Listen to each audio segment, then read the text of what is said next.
ప్రజాప్రతినిధులపై 5,000 కేసులు పెండింగ్ ఉన్నాయట. 42% లోక్సభ సభ్యులపై క్రిమినల్ కేసులు. కొన్ని చోట్ల ప్రజాప్రతినిధులపై 30 ఏళ్లుగా పెండింగ్ కేసులు.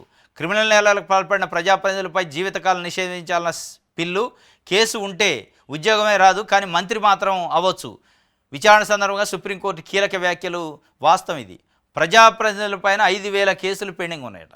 ఇప్పుడున్న ఇన్ హౌజ్లో, పార్లమెంట్ హౌజ్లో 42% మంది, అంటే 100కి 42 మంది కేసులు ఉన్నోళ్ళు, క్రిమినల్ కేసులు ఉన్నోళ్ళు ఉన్నారట. 30 సంవత్సరాల నుండి కొన్ని కేసులు పెండింగ్ ఉన్నాయట. సుప్రీంకోర్టు జడ్జి గారు నిన్న కీలకమైన వ్యాఖ్యలు చేశారు. వాస్తవం అది. మరి భారతదేశం దౌర్భాగ్యమా, ప్రజాస్వామ్యంలో ఇదొక భాగమా, మన భారత రాజ్యాంగం కల్పించిన వెసులుబాట తెలియదు. కానీ ఒక క్రిమినల్ కేసు ఉంటే ఒక ప్యూన్ ఉద్యోగానికో 4th క్లాస్ ఎంప్లాయీకి కూడా ఎలిజిబిలిటీ లేదు. ఒక క్రిమినల్ కేసు ఉంటేనే, కన్విక్షన్ కూడా అవసరం లేదు. కానీ వందల క్రిమినల్ కేసులు ఉన్న వ్యక్తులు ఇలా మంత్రులు, ముఖ్యమంత్రులు, ఎమ్మెల్యేలు, ఎంపీలు అవుతున్నారు. వాళ్ళు చట్టాలు చేస్తారు. అంటే కేసులు ఉన్నోడు ముఖ్యమంత్రి కావచ్చు, మంత్రి కావచ్చు, ఎమ్మెల్యే కావచ్చు, ఎమ్మెల్సీ, ఎంపీ కావచ్చు. కేసులు ఉన్నోడు ఉద్యోగానికి పనికిరాడు.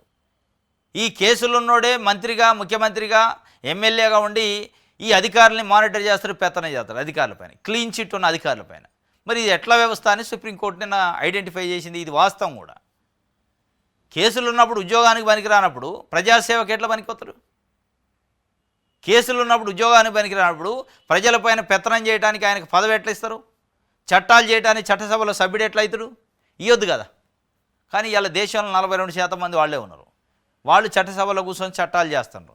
మరి ఏం చట్టాలు చేస్తారో అవి ఎట్లా ఉపయోగపడతాయి మనకు అర్థం అవ్వాలి ఇప్పుడు.